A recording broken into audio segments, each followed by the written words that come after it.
Each week, American Artifacts takes you to museums and historic places to learn about American history. In 1619, 35 English settlers arrived in Berkeley, Virginia, upriver from Jamestown. We talked to Graham Woodlief, descendant of the group's leader, Captain John Woodlief, about how these colonists celebrated the first English Thanksgiving in America. Later, archaeologist Mark Horton described his current project, looking for artifacts from the settlement to determine its exact location. Hi, my name is Graham Woodlief. I'm president of the Virginia Thanksgiving Festival, which is an organization devoted to the history of the first Thanksgiving in America, which was here at Berkeley Plantation. This journey began in the spring of 1618 when four gentlemen met in London to form the Berkeley Company. Their names were William Throckmorton, John Smith, George Thorpe, and Richard Berkeley, who owned Berkeley Castle in England. They met in London, as I said, because they had been given a grant of over 8,000 acres of beautiful land in Virginia to start a settlement and to bring profits back to England. At that point in the early 17th century, England was going through a severe recession. Poverty was rampant. King James I had tyrannical leadership. There was a lot going on, and people wanted to go to the new land in the New World and see what it was like and try to gain their fortunes and profit from that. So they were easy to get people to go to the New World, and they did. As I said, it started in 1618, and they wanted an expedition to Virginia to see this new land that they'd been given by King James I. What they needed to do first was find a leader, and that leader was John Woodlief. After looking at certain people, several people, they chose Captain John Woodlief to lead the expedition to the New World. Now, John Woodlief had been to the New World several times. He was an ancient planter, which was a title of distinction in those days. He was a merchant trader, and he was in Jamestown during the starving time. So he had been to the New World, experienced the New World, and experienced the leadership of an expedition. The group in London made him a captain and the first governor of the colony, and he set on to his task of leading the expedition to the New World. Now, what he had to do first was lease a ship. He leased the good ship Margaret from Edward Williams in Bristol, England, in 1619. Its name was the Margaret, and it was due to take off for the New World with the expedition on September the 16th. Next, Captain Woodlief had to get a crew, and he found men that were capable of building a settlement. There were carpenters, journeymen, turners, fowlers, those kinds of professions that were craftsmen who knew how to build a settlement, a sturdy settlement that would last for a long time. So he chose 35 men to go across as the settlement progressed. Next, he needed provisions for the ship, and he started to do that. He had food.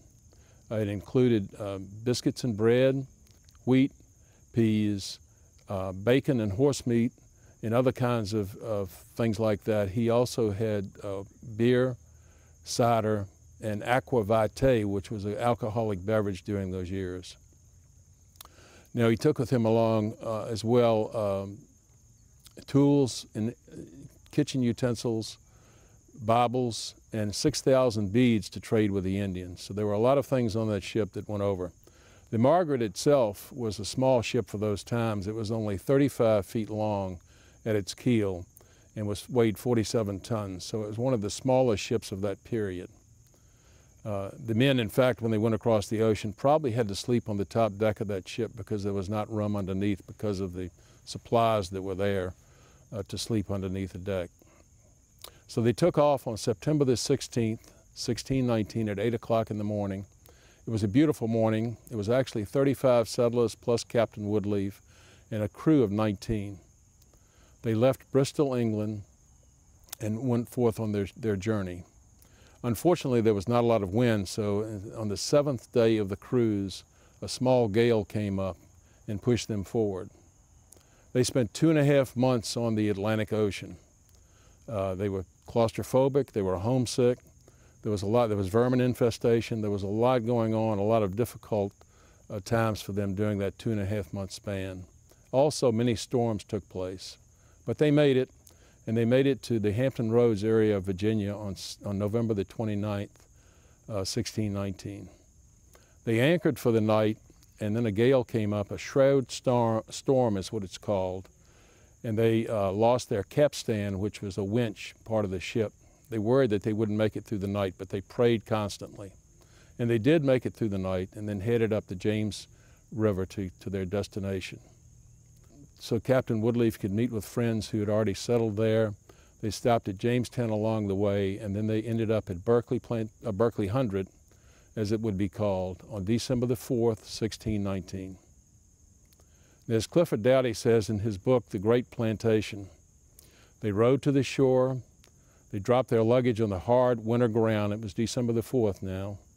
They gazed at the woods enclosing them, and they listened in complete silence. Then at a command from Captain Woodlief, he said, "Gentlemen, kneel so we can say a prayer of thanksgiving." And he said, "We ordain this day of our ship's arrival at Planacon in the land of Virginia shall be perpetually and annually kept holy as a day of thanksgiving to Almighty God." That was the first official Thanksgiving in the New World, first English Thanksgiving in the New World.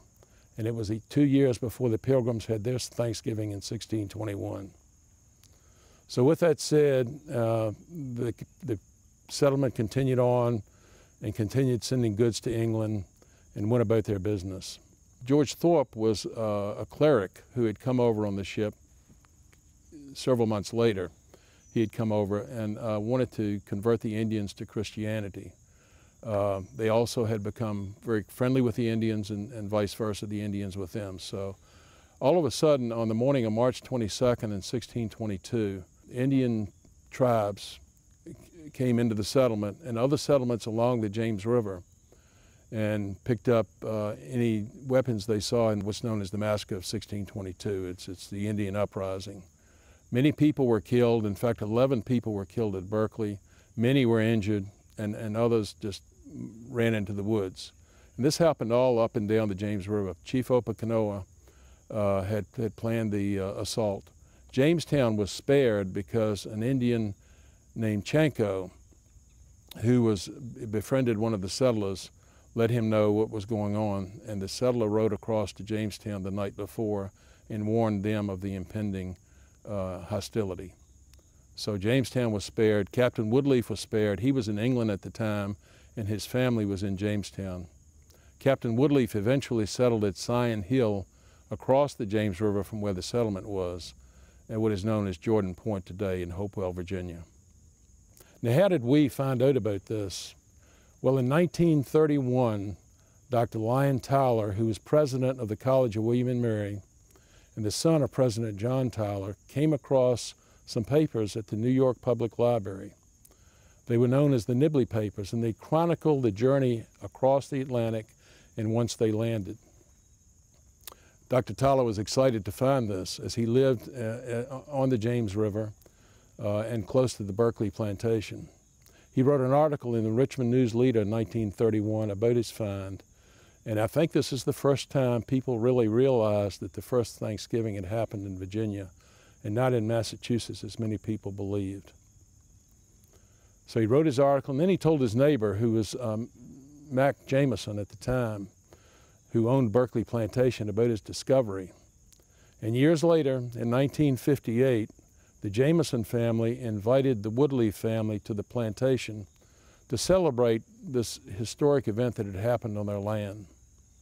The Woodlief family started meeting in 1958, and 3 years later opened it to the public. And today, as we celebrate the Thanksgiving, we celebrate it with the Virginia Thanksgiving Festival that has been held for the last 57 years. It actually recreates that first Thanksgiving when the landing occurred at Berkeley.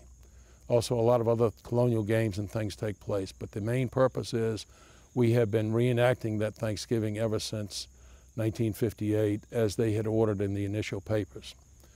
Now, once Captain Woodlief left England, they had given him instructions to do 10 things. The very first thing was, when he landed, to say thanks for their safe journey, and to do that perpetually and annually. That's why Captain Woodlief had his men kneel and gave that prayer of thanks. And we think that is the reason they did that, and it's an official first Thanksgiving, is because it was ordered by England. Other Thanksgivings in the New World were spontaneous, not any specific orders from anyone, although the Pilgrims had orders from their colony governor, William Bradford. But the one at Berkeley was the one that was official because it was ordered by England and it was to be done perpetually and annually, which it was. So that makes a difference between the Thanksgiving at Berkeley and how that differs from the Pilgrims in Massachusetts and other Thanksgivings of the time. Plus, it was 2 years earlier. In those days, Thanksgivings were primarily a part of the New England lifestyle. There was also a lady by the name of Sarah Josepha Hale. She was a 73-year-old magazine editor, and she'd been trying for 15 years to get one of the presidents of the United States to listen to her. She was very well thought of in the United States in those days and quite influential. Well, eventually, after 15 years, Abraham Lincoln did listen to her and designated the official Thanksgiving day. It was 5 days after he met with her that he did that. So he was, it is said in a Washington Post article I just read recently that she may have had some influence on him with the Pilgrims being recognized as the first Thanksgiving. The Pilgrims had a harvest festival in addition to somewhat of a religious service, so that was different. But in those days it was more of a giving thanks for safe voyages and good harvest and things like that. So in today you've got food, you've got football games, you've got a lot of things like that. But it comes right down to being with family and being a family time and giving thanks for what the good Lord has provided.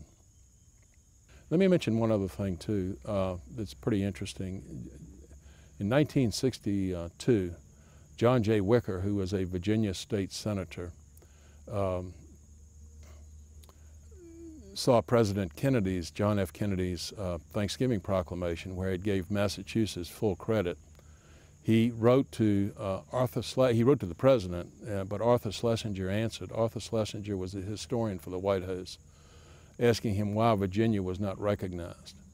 Arthur Schlesinger sent him a note back basically saying he was sorry the error occurred, but due to unconquerable New England bias on the part of the White House, they had overlooked Virginia being the first. And the 1963 Thanksgiving proclamation by John F. Kennedy included Virginia first and then Massachusetts after that.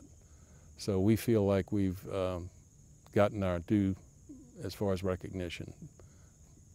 The Woodlief family had a Woodlief Association that they started in 1958 when the Jamesons invited them to the plantation.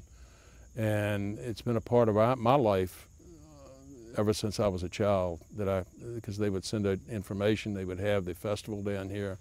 It's been an important part of our life and something we've really enjoyed and learned a lot from. The state of Virginia, through the Jamestown-Yorktown Foundation, is commemorating certain historic events that happened in 1619. One was the first Africans came to the New World. First groups of females came to the New World. The first legislative body was in Jamestown in 1619. And the first Thanksgiving was here at Berkeley. So we have invited Charles Berkeley to the 400th anniversary, which is next year in 2019. Charles Berkeley owns Berkeley Castle now as a member of that original Berkeley family. So he is coming. As a part of that, though, they've had a lot of excavations done around Berkeley Castle in England. And the gentleman that's doing that is here now excavating, well actually looking at surveying the Berkeley grounds to see if we can find the original settlement where they built that when that first Thanksgiving occurred. So Mark Horton is his name, emailed me and said, I'd like to come to Virginia. We met with him about 6 months ago. We looked at the land with the owner of Berkeley, Jamie Jameson. And between Mr. Jameson and Mark Horton, they pretty much decided where they thought the ship may have come in. And so they decided to come back and do further surveys. And so they have been here the last 4 days doing that. And we're hoping they're going to find something that will be meaningful.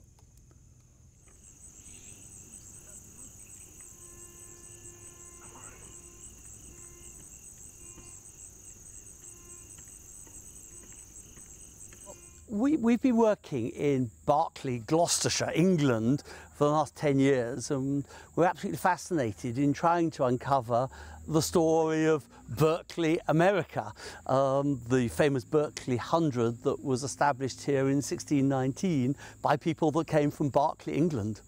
One of the big mysteries is where the Berkeley settlement of 1619 is actually located. I mean, it's clearly somewhere here on the property. It's been known as Berkeley 100 or Berkeley 100 for hundreds of years, but the precise location of where the settlement is located has never been discovered by archaeologists or by historians, or even in the memory of the people that lived here. So our task is to use modern scientific machinery, geophysics equipment and so forth to see if we can actually find where the 17th century settlement really was. Well, we've been surveying this huge field here because we think that this is the most likely place where they would have been. There's a small spring over here, there's a shallow landing by the river where they could have brought their boats up, and there's a fantastic view up both directions up the James River. So if I was a colonist coming here for the first time, this is where I would end up. So that's the reason why we've come to this particular field, and we've done a massive survey using magnetometry and radar across this entire field to see if we could find traces of the settlement. As a result of the geophysics, we find a series of targets of anomalies in the geophysics. And so what we're trying to do is to ground truth what those anomalies are, to work out whether they're from the Civil War, because millions of men were camped here during the American Civil War, but could it also be part of remains of the settlement that was here in the 17th century? So this is one dig that we're doing to see whether there's any evidence from what we've found as a very promising anomaly at this place. So we're trying to see whether actually there's any real archaeology there at all.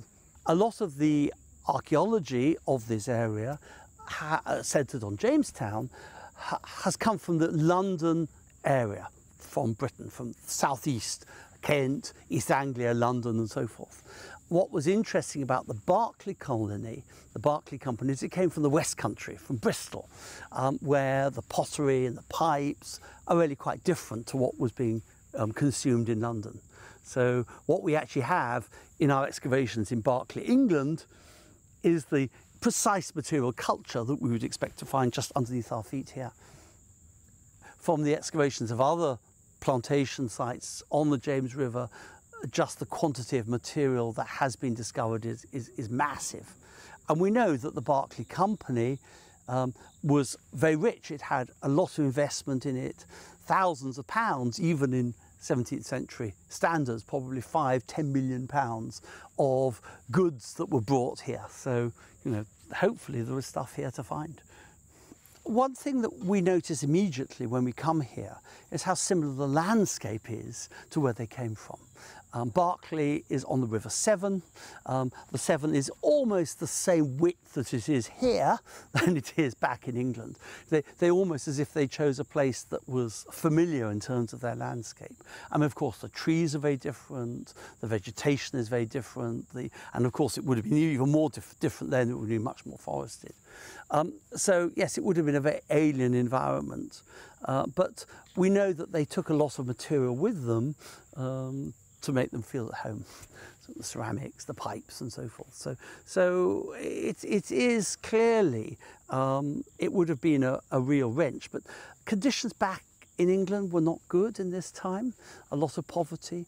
We've excavated at Berkeley a lot of the graves of the people, the poor people of the parish, the sort of people that would have volunteered to come out here. And we can see that they were racked with scurvy and rickets and all sorts of horrible diseases. They were malnourished. So there was a good reason why they would want to come out here to seek out a new life and new opportunities. I think there's two things that really set them apart. One was that they came from the west of Britain rather than the east. The West Country has had a long history of engagement with North America, going all the way back to Raleigh and the Roanoke ventures in the late 16th century, and indeed even before. Cabot set out from Bristol to discover the mainland of North America in 1498. So there's a long history of engagement of the West Country with North America, which has sometimes been neglected. So one of the things we're interested in is understanding that and putting that into a context. The other thing that the Berkeley site is interesting about is they clearly had a very strong Christian ethos here. We know from the people organising the colony, they were very strongly Anglican in their outlook, and in particular, one of the key figures in the history of the colony, a man called George Thorpe, was a proselytising Christian who believed that the Native Americans should be converted to Christianity. As far as we can see, that relations between the Berkeley Company here and the Native Americans was very good. George Thorpe went out of his way to both be friendly and attempt to educate and Christianize the Native Americans.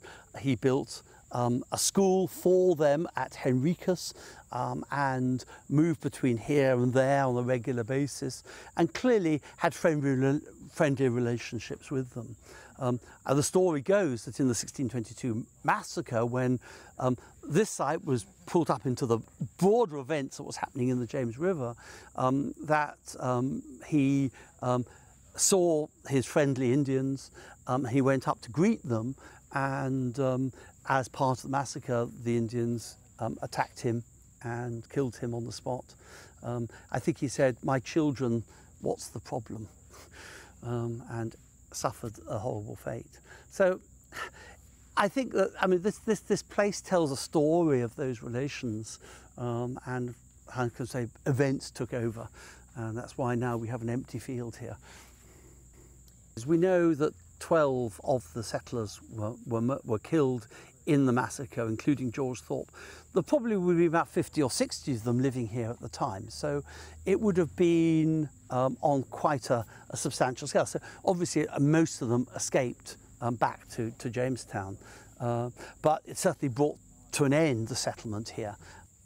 The Berkeley Company, after the 1622 massacre, carried on and attempted to trade in tobacco through Jamestown, but clearly this wasn't particularly successful, and by about 1625 we hear no more of it.